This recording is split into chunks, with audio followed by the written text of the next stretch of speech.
Now, you found out you were going to go on Drag Race while you were in the drive-thru at Jack in the Box? Uh-huh. What were you ordering? I think I was getting chicken tenders. And fries, of course. But I did not finish my meal. I was way too excited to finish the meal. But I was with my roommate, Maggie, who had just moved into town like a couple days before. So she had moved in, we were about to get settled, and then I was like, oh, okay, I gotta go. Right. You're like, you've got the place to yourself, sweetie? Yeah. So you get there, you're sequestered, you're in the little rooms, they finally let you out for your moment. What were you feeling? Before I entered the workroom, I was expecting to be so nervous, but I had a lot of time with myself and my own thoughts.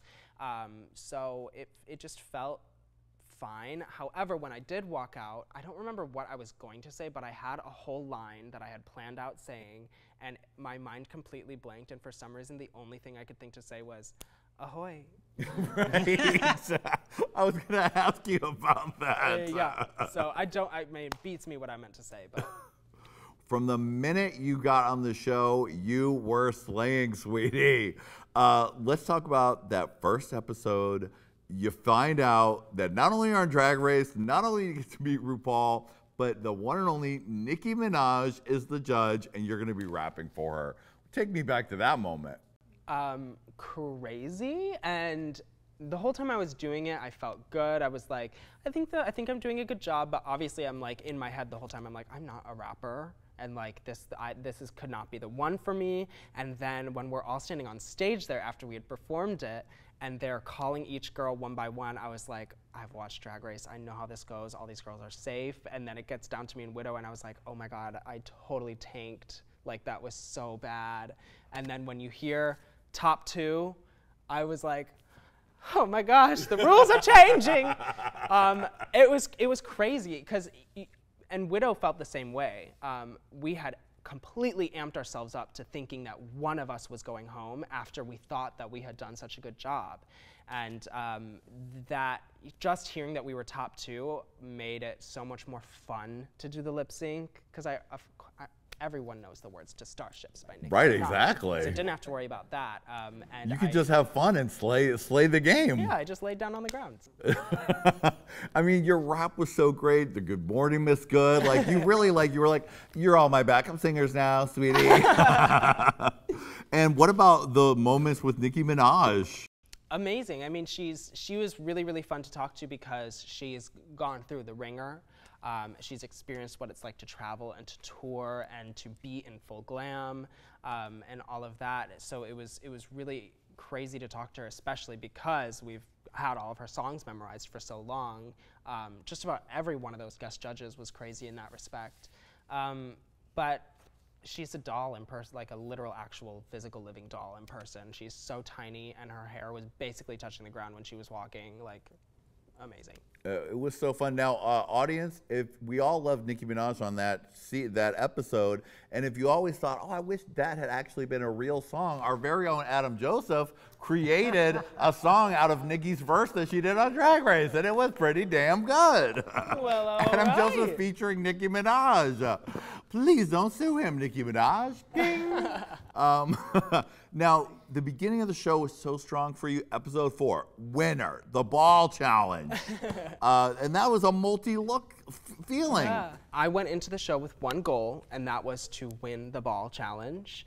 My only other goal was to just have as much fun as I possibly could have. I made it a point to not be stressed about anything, to not worry about shit that isn't real because it's television. Mm-hmm. So I just wanted to win the ball, and then I won the ball. Yeah. Then Snatch Game came. Yes. And I was like, I am probably gonna go home on Snatch Game because my improv skills are so bad. Really? Yeah.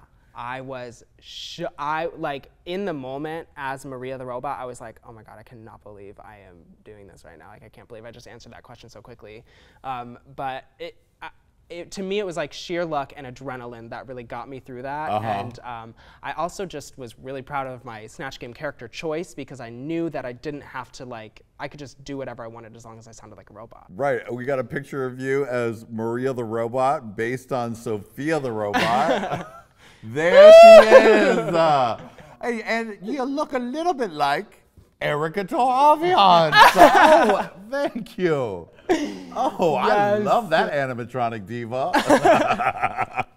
Oh, well, you made RuPaul laugh, and we all know that's the key. And that is the best feeling to hear that laugh coming from something you said. Is just like, okay. And then you kept on slaying it, sweetie.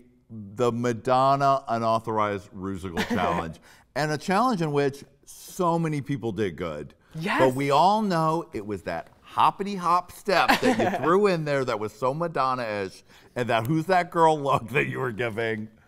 Tell me about doing that one. Like that, you really slayed it. Did you feel as good as it turned out when you were doing it? Yeah, I mean, in the moment, I really felt that I was giving it to you. I was like, God damn, girl, like you are not a dancer, but you are doing the best that you can. I did think Jan was gonna win, full T, and so when she didn't, I was like, oh my God. I was like, oh my God, I could like feel what her face looks like right now. But yeah, it was great. And again, it's like, I'm a little ashamed to say this, but I didn't know anything about Madonna when that challenge was happening. And I didn't want to say it out loud because I knew I was in a room full of people who knew everything about Madonna. Right, exactly. So that's when I did my homework, was when I got home from the show, because I knew, I was like, this is going to be really important. And I have completely fallen in love with everything she's done, and I've learned so much. And I mean, that especially for someone who loves fashion so much, Madonna's like a lookbook for looks you could call upon for years. My God, yeah.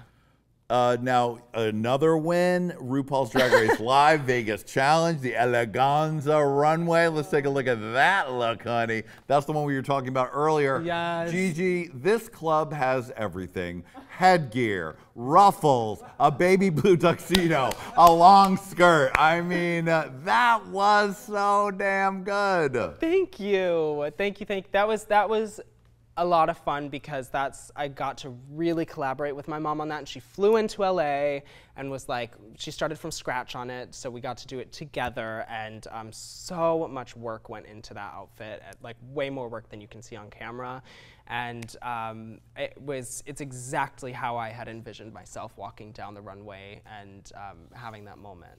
Now, I hope all these looks are properly archived, Gigi, because when the clubs do open again, the demand from the children is good. They're going to want to see these looks again. They're all hung up very neatly in my room across from my bed. I can see them every morning when I wake up. Wonderful. Good morning, looks. Good morning. Good morning, Miss Good. Now, also on that show, you came out as gender fluid during the taping. Now, why did you feel that was important to say, and what brought that out of you at that moment?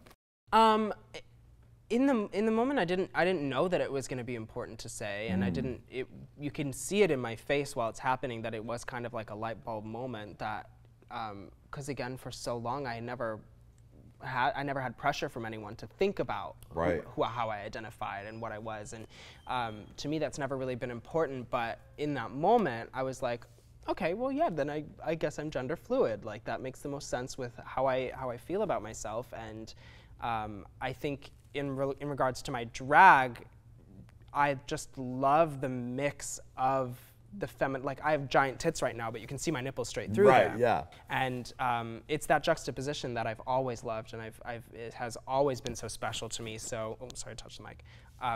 So it did feel important to say, and when it aired, and I had completely forgotten about that moment happening, and then I was just flooded with messages, and my mom was flooded with messages of so many people that were like, thank you for saying this, this was so important.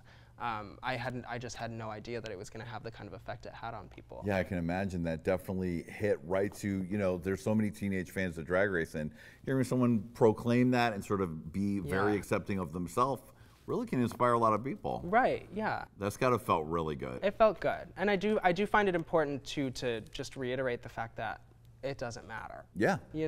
I have that label, that's how I identify, but at the end of the day, it's the last thing I'm thinking about.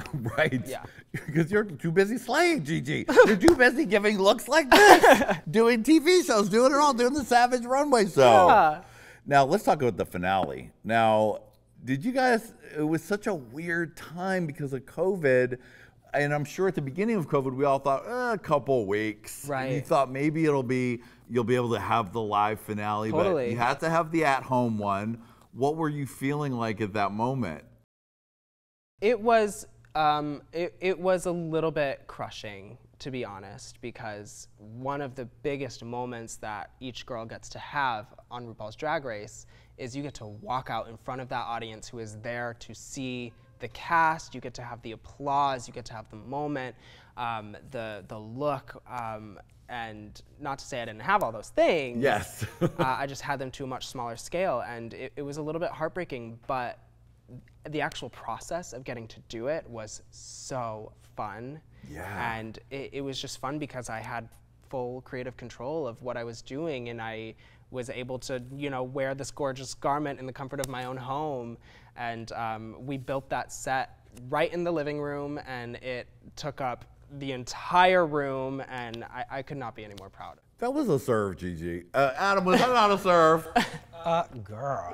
Exactly. Yeah, Erica's doing it right. Exactly. That was a serve. Thank you. Here it is. She gave it all. Thank you. You did the set, you did the window, you did the look, you did the song choice was great. Really, I mean, that must have been really fun to be able to, more than you even would at a live finale, really put your vision out there and definitely have more control than you ever would have. I mean, a lot of people message me and assume that all I am is just a vessel for clothing, and that's like all my drag is, but I was really excited to show people that I love to do everything. Like, I want to have my hand in every single part of what I'm doing. So I drew all the illustrations, I painted everything on the back, I made my outfits, it was just like a dream. Yeah, you really showed that you're multifaceted in so many different ways, and you really did a great job. Thank you. Now, did you think you were going to win that season? Were you like gnashing your teeth? Were you nervous, or were you just ready to, take it as it comes? Because getting to the finals is almost as good as winning, except without the money. Well, that's how I was treating it, and me and Crystal and Jada got so close during and after filming that we all, every time we had talked, there was no ill will towards one another, and we all just had agreed that whoever won was the most deserving, which is 100% true, and whoever won would buy the other 2 human hair wigs. All right. And what have you received your wig? It hasn't happened yet, Jada. Jada? We made a blood oath, so holding that to you. Okay. Now, you know what? It was really beautiful to see when Jada won, and I'm sure you loved this too, when she was out on the street and they did the little parade for her. Well, She and I were FaceTiming when that happened. No. And she was like, I think I gotta go. There's a parade. And I was like, oh, okay, bye. But that is so amazing. I mean, like, I have no negativity towards any of the girls on that cast, and Jada deserved to win that so hard. I'm so proud of her. Love it. Yeah. For an exclusive audio version of our show, uncensored lap dances, behind the scenes tea, and more stuff you didn't see today with Gigi that we couldn't fit in the show because it was too much. Too much. That's acting training right there. Yeah, I'm pushing. You got to go to our Patreon. That's patreon.com/HeyQueenTV. Right, Gigi? They should go there. That's right. What was the link? Patreon.com/HeyQueenTV. Patreon.com/HeyQueenTV. You heard it here first. Thank you, Gigi. Gigi Goode approved. Well, Gigi, I know you haven't gotten a chance to hit the road or see all the people in the clubs, but the clubs will reopen again, and I know there are going to be so many people so excited to see you. You're such a natural performer. We just love what you've been doing, and we're just excited to see what's next for you. Thank you. I'm so excited for what's next, and big congratulations on all that y'all have been doing. I'm really excited for this whole season to come out. Thank you, and thank you for being here. I know it's not easy in a pandemic. We tried to make it as safe as we could, and I want to let you know, Gigi literally was like, I'll be there any day you want, anytime, and you just came on by, and I'm very grateful, and I appreciate you. I appreciate you. Well, honey, you've turned it today, and you've turned it on Drag Race, and sweetie, you've turned it so fiercely that you have snatched a trophy, sweetie! Yay! Oh my God! Grand prize! Yo! Oh my gosh! Can't lift it! You deserve it, sweetie! Oh, the first trophy I've ever won! Oh, thank you. Grand prize diva, darling. Very nice. There she is. She's posing with her trophy. It's like as big as a baby now. My goodness. Well, thank you to Gigi. You're a delight. Thank you to my beautiful sister besties, Erickatoure and Adam Joseph. And of course, I want to shout out my beautiful angel in heaven looking down on us. I miss you, Lady Red. I love you. You're always here with us. And hopefully you're always here with us too. We love you. Now, Gigi, honey, is not going anywhere. She's going to stick around and play Look at her. So all the tea you're looking for, you're going to find it there. And we'll see you next time on Hey Qween. Bye, baby.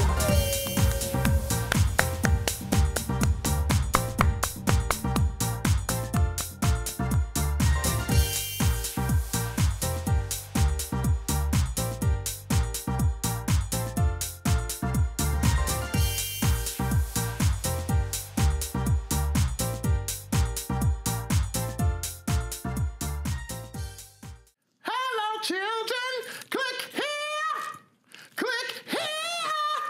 and subscribe. You're welcome.